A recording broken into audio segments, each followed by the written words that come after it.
Welcome to Web3 Watchdogs, the podcast that takes a deep dive into the world of Web3 security, compliance, and risk. Join Michael Pearl as he interviews executives from across the Web3 industry to uncover the challenges and opportunities of this rapidly evolving space. Web3 Watchdogs is sponsored by Cyvers, your one-stop shop for Web3 security and threat mitigation. Cyvers harnesses the power of AI to eliminate hacks, scams, fraud, and compliance challenges in real time, and even before they happen. For more information, visit cyvers.ai. That's CYVERS.ai. Hello, everyone, and welcome to the Web3 Watchdogs podcast, the podcast that focuses on everything compliance, security, fraud, basically everything that has to do with safety and security in the Web3 space. And today, all the way from Thailand, we have Noratip Dhanasarnsilp, Chief Officer of Bitkub. Bitkub, for those of you who don't know, is the largest centralized exchange in Thailand. Noratip, welcome. Thank you, Michael. Thank you for inviting me. Very happy to have you here. So, Noratip, I read a little bit about your background, and you've gone from IT security, risk consulting at Deloitte, and then you became the chief risk officer at Bitkub. What were the key steps of this journey? Can you tell us a little bit about your background, what brought you to crypto and specifically to Bitkub? Right. Okay. Well, the journeys from Deloitte to Bitkub, it's a long one actually. So I have to say that during my time at Deloitte, right, I work on many technology projects, right, from a governance and assurance perspective. I saw that at around maybe 2015 or 16, right, the technologies that I was involving with was moving very fast. But in many cases that I see that the controls, the technology controls is falling behind. So my job at Deloitte is to look into the product and process to identify what could go wrong and help client to manage those risks. But around maybe a couple of years later, I began to work very close with the fintech company in Thailand and also banks. And I see that they were starting to explore blockchains. Right? Then and that inspired me to dive deeper into the technologies. And apart from that, I start to notice the price of Bitcoin that it's goes significantly higher. Then with that in mind, I want what I wanted to not just to giving the advice. I actually want to join the movement and learn firsthand. So Bitkub gave me that opportunities. I was brought into Bitkub to help build a governance structure for a fast-growing crypto base. Very interesting. So before we dive in to talk about Bitkub, because and people perhaps in Europe and in the US are not that familiar with the East Asian crypto community. By the way, a few episodes ago, we had someone from CoinHako from Singapore, and it's also a very interesting crypto community. So maybe you can elaborate a little bit about Thailand. We hear about Thailand all the time. Obviously, it's a big country and very crypto friendly, as I heard. So perhaps you can elaborate on that. Right. So just gonna explain you first on what about Bitkub. So Bitkub, we are the largest crypto exchange in Thailand. So we has been operating since 2017.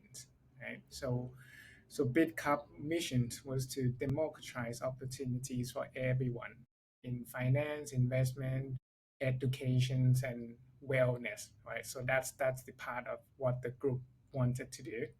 So as I explained that because we do a lot of things. So Bitkub Group is not just building an exchange. So we're building an ecosystems, right? So apart from having the exchange, we're also having our own blockchain, which is called Bitkub Chain, and which we built and intended for Bitkub Chain to be our national infrastructure on blockchain. And then we see that people are not really knowing about blockchain and technology. So we have another companies called Bitkub Academies that providing an opening and learning platforms that help people to understand digital as asset. So we are not, and what is making apart from all the crypto company in this region is that Bitkub, we are not just buying a ready-made technologies, right? We are building our own technologies, right? So I think this is a strategic move from our founders, right? Because we wanted to uplift the Thai economies by developing and commercialize technology platform right here in Thailand. So that's about Bitkub. And regarding the crypto community in Thailand, I think that the community here is quite big. There's a lot of people that know about Bitkubs, and we have a lot of active traders. They in Thailand we have around, I think it's around 10 licensed crypto exchange now. So the number has been growing fast over a couple of years. And the regulations, well, initially at the start, the regulation is very strict.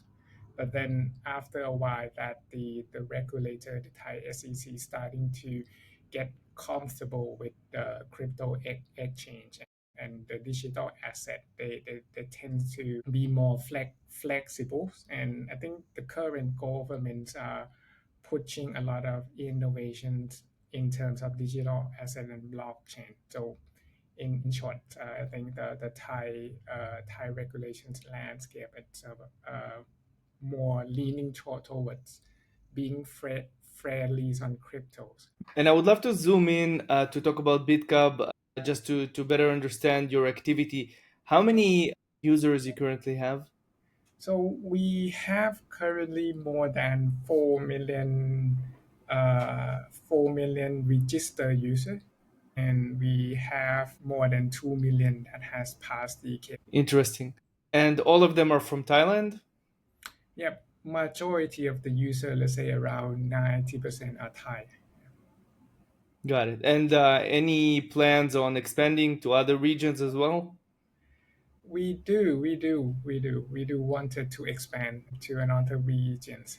We are looking into expanding into neighboring countries like Cambodia, Laos, and Vietnam. But we're trying to find the right opportunities to expand.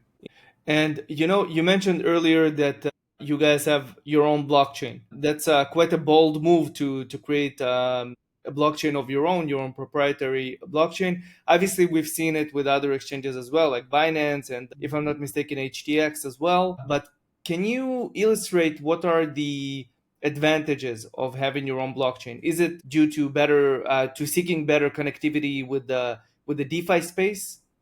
I think the from Bitkub Group's point of view is that because when we start the companies, right, when the company started, Thailand has no our own blockchain, right? So Bitkub Groups, we think that instead of relying on blockchain that was built by someone else, right? We should have our own blockchain, right? So that's the reasons that we build that, and we see that there could be a lot of use case to support the daily activities of Thai business and the government to adopting the blockchain. Yeah.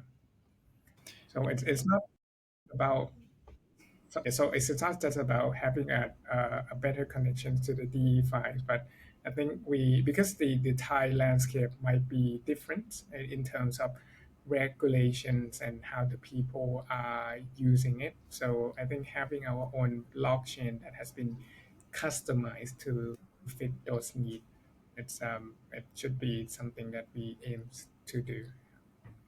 Yeah, so if I understand correctly, basically the idea is to open the blockchain for Thai-based projects to build on, right? And I can imagine that you're helping them, incubating them in various ways.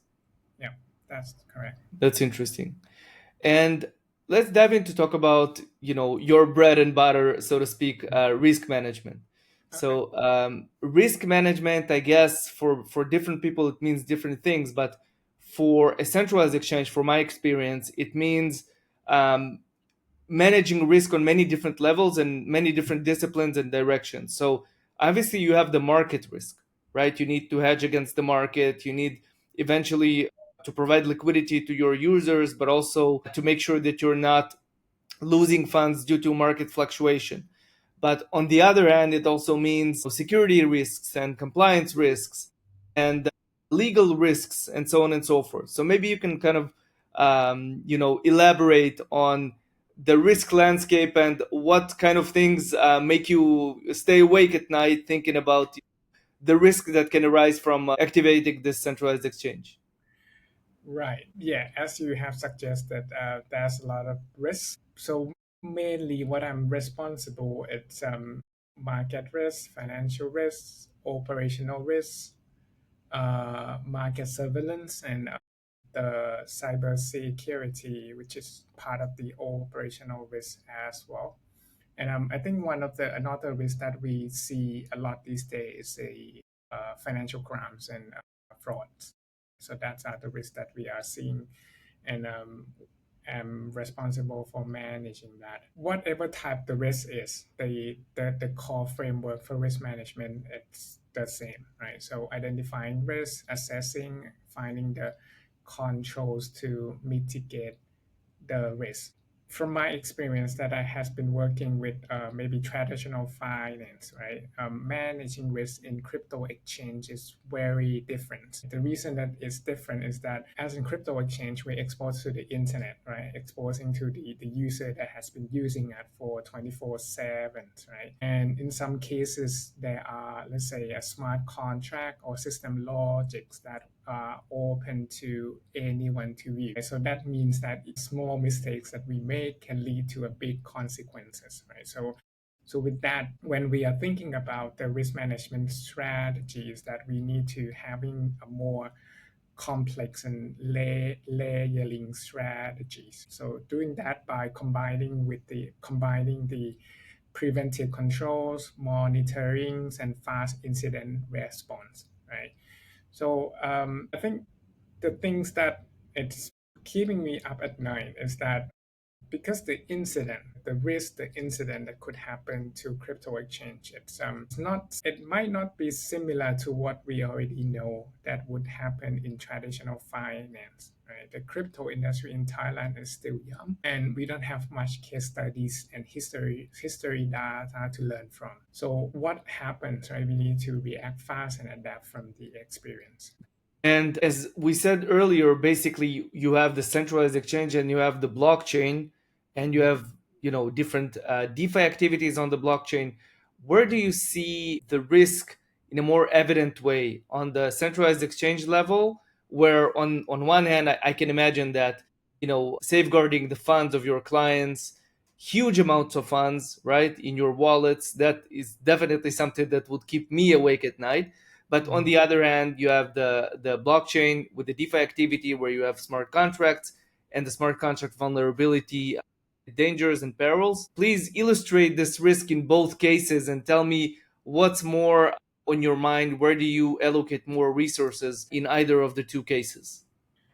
Right. Well, because based on my responsibilities that I am more focusing on the centralized exchange. So a lot of resources that I have will be focusing on that part.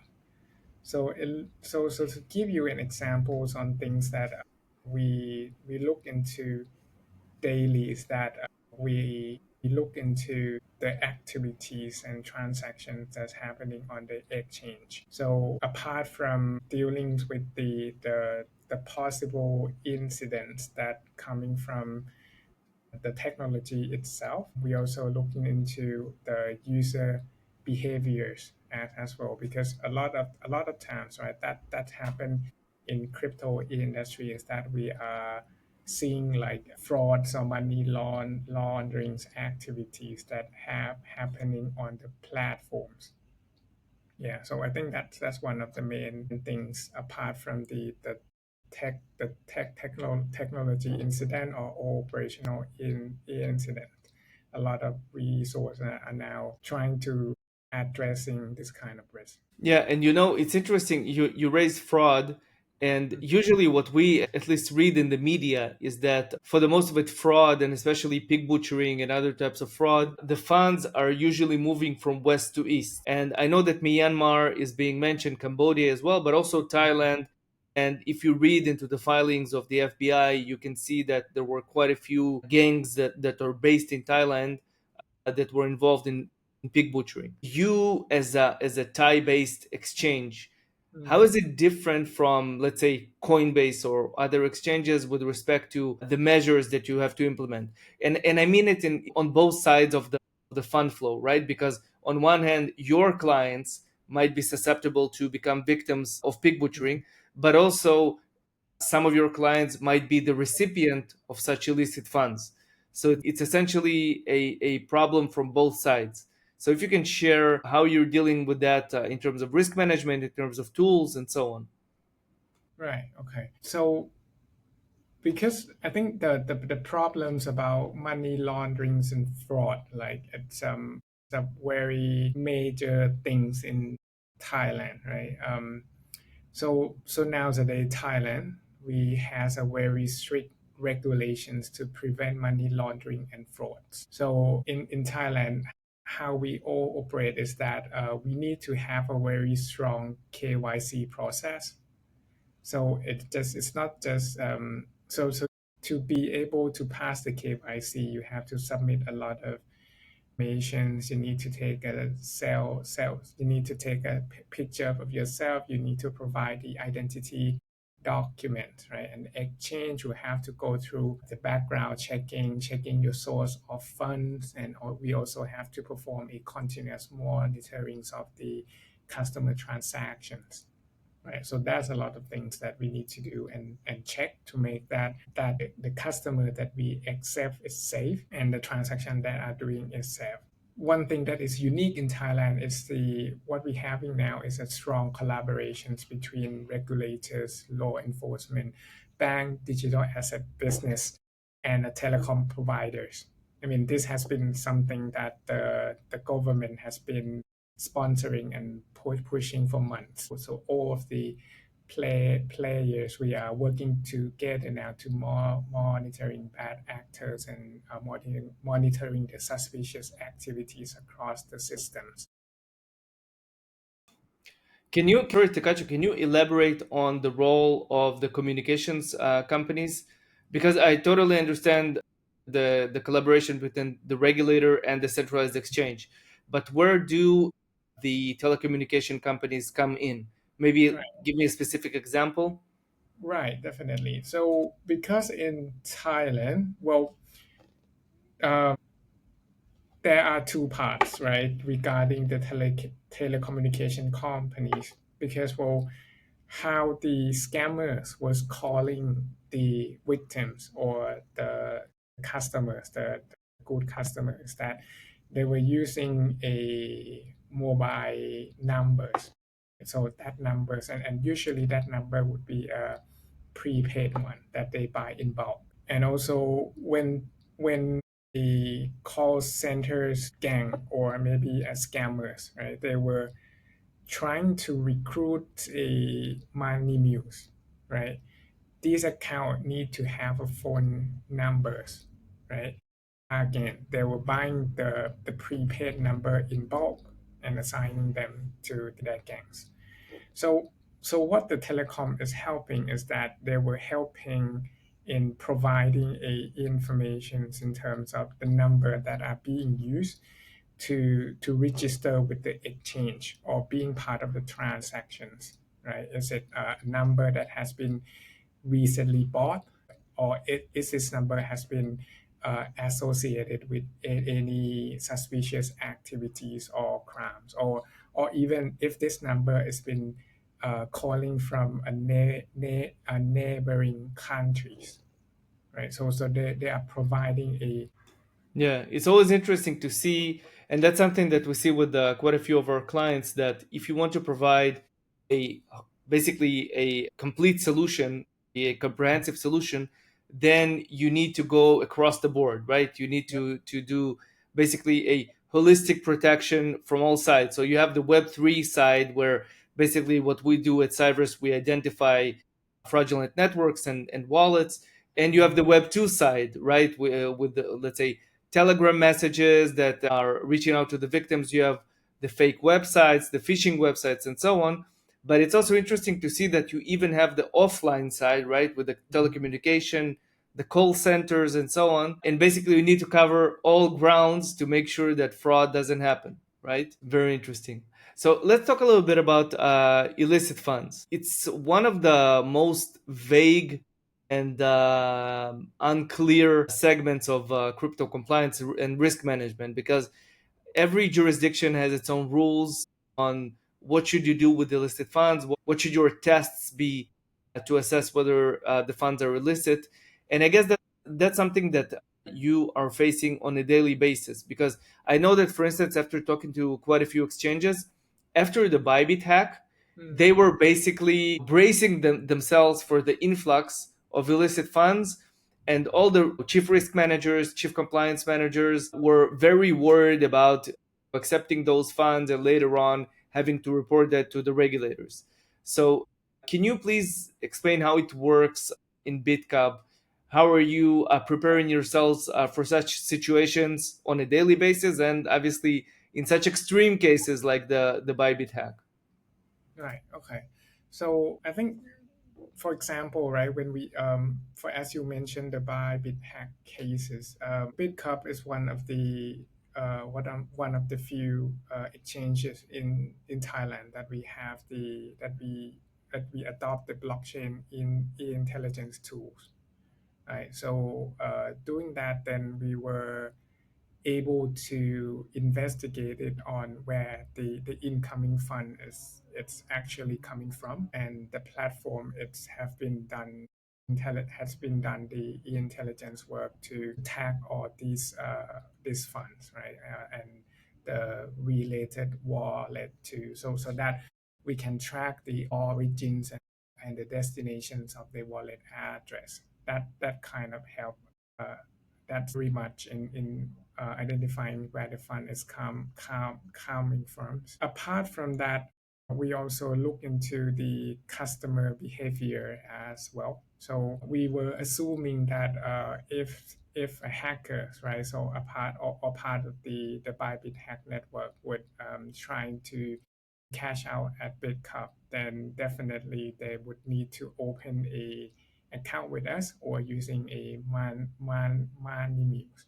So we're trying to see on is there any a suspicious or like let's say that a user that normally do not make a large amount of deposit, right, making a huge deposit and then suddenly sell the tokens or cryptocurrencies and then cash out, right? So we trying to use both the blockchain intelligence and using the customer behaviors analysis to detect that. Very interesting. And a term that you keep mentioning, money mules. I think it's worth zooming in and elaborating a little bit about that. We have talked about this on the show, but maybe you can explain a little bit how it works and how you can basically mitigate that as a centralized exchange, especially now with AI and all the different tools that allow you to impersonate as other people and to hide your identity. Okay, so I think how the money mule works is that so because you wanted to you wanted cash out a large sum of funds, right, but you cannot do it on your account, right, because you don't want to do a KYC and you don't want to be identified, you don't want someone to know who you really are, then you need someone to help you with that.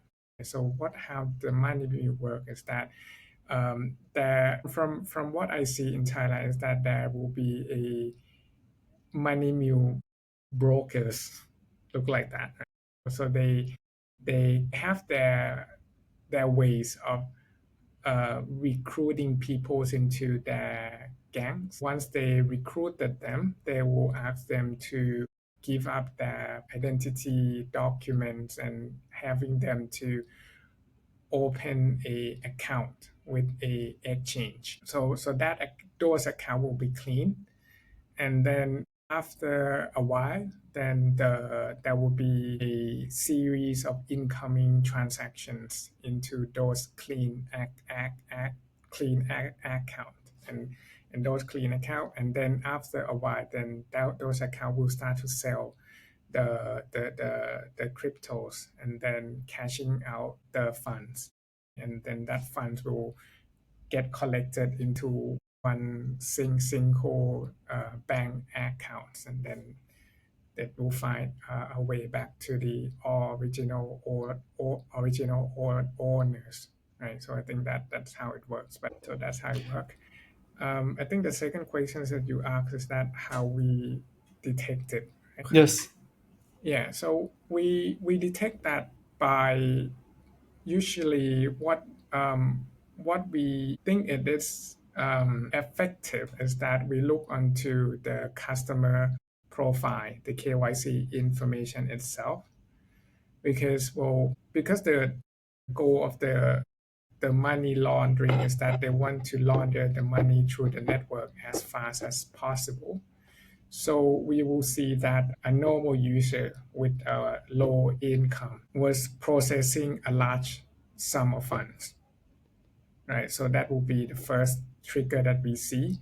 And once that trigger, then we will hold the funds. We will request them to do a enhanced due diligence with us. Right? So we will arrange them to have a video call with us, and then we'll question them about uh, the trading activity itself, the source of fund, something like that. And then I think that is the main things that help us be able to detect the man.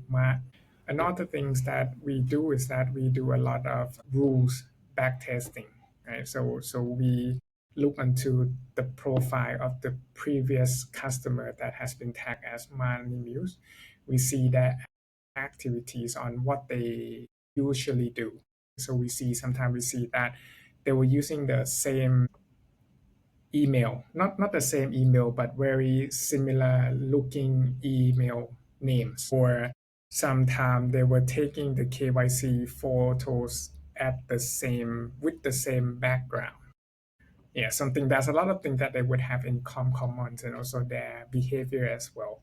Like usually they would deposit a small funds first and try to withdraw that. And if that is successful, then next wave of fund will be a lot larger than the first one. Yeah. So all of this, we take that and do some back testing, and then we created rules, and then we apply the rule to the system, and that helped us detect a lot of news. Yeah.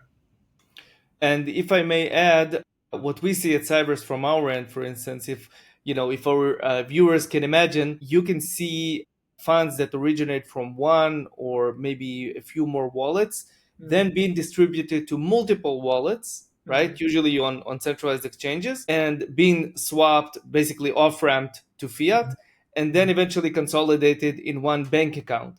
So it's kind of like I don't know which form to illustrate, but it's something that you can clearly see when you analyze such a case of a money mule. What I'm curious about, I know that the on-chain element you're covered with the different blockchain intelligence companies. What about the fiat level?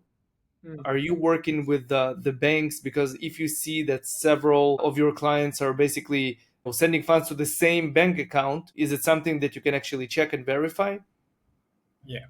So that is something that is different in Thailand because the regulations that we have. So when the customer withdraw the funds, withdraw Thai baht, the fiat, Mm-hmm. customer can only withdraw to their own bank account. So they cannot withdraw to someone else's bank account.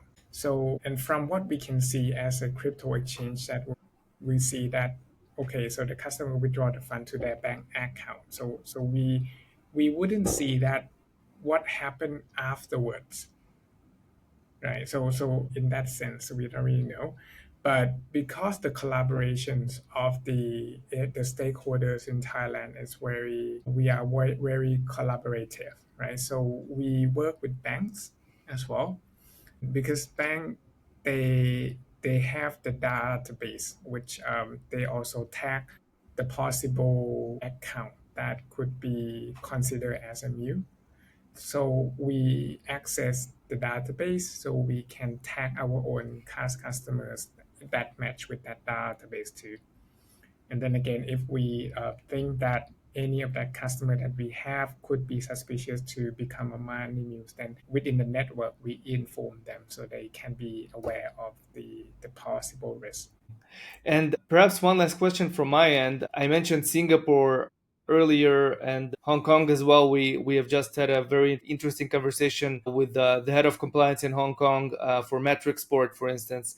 And what we keep hearing in East Asia, but not only, that's something that we see in Europe as well, is that the regulators are starting to put out very, very extensive consumer protection rules.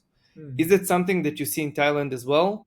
Going back to the victim here, right? So if the victim was defrauded, can he, approach Bitkub and demand their funds back? Do the regulators back him on that one? Are there any reimbursement schemes for that matter? Yeah, I think that is happening in Thailand as well. So, and I think Thailand were adopting the same principles as Singapore as well. So if the customer got scammed, and then customer can contact the exchange or banks, and then banks or exchange need to freeze the funds as fast as possible, and failure to do so, we are liable to compensate the customer on the fund that they lost. So that is something that's happening in Thailand as well. Very interesting. Noratip, it's been a pleasure. Time, unfortunately, is running out. But before we wrap up, do you have any recommendations? Are you active on social media? Where can we follow you, read about yourself, about Bitkub? Right. I'm not present much on social media, but if you want to follow Bitkub, I think you can search Bitkub, so bitkub.com. And for myself, I have a page on LinkedIn, so it's LinkedIn/Noratip. So you can sometime post things about works and crypto, so you can find me there. First of all, I'll add your link to the show notes, and really recommend our listeners to follow Bitkub and in general to learn about the Thai crypto community. I know it's very vibrant, it's huge and growing, and the adoption there is very high. So Noratip, thank you so much. It's been a pleasure. Thank you. Thank you very much. Thank you for having me. Web3 Watchdogs is sponsored by Cybers, your one-stop shop for Web3 security and threat mitigation. Cybers harnesses the power of AI to eliminate hacks, scams, fraud, and compliance challenges in real time, and even before they happen. For more information, visit cybers.ai. That's CYVERS.ai.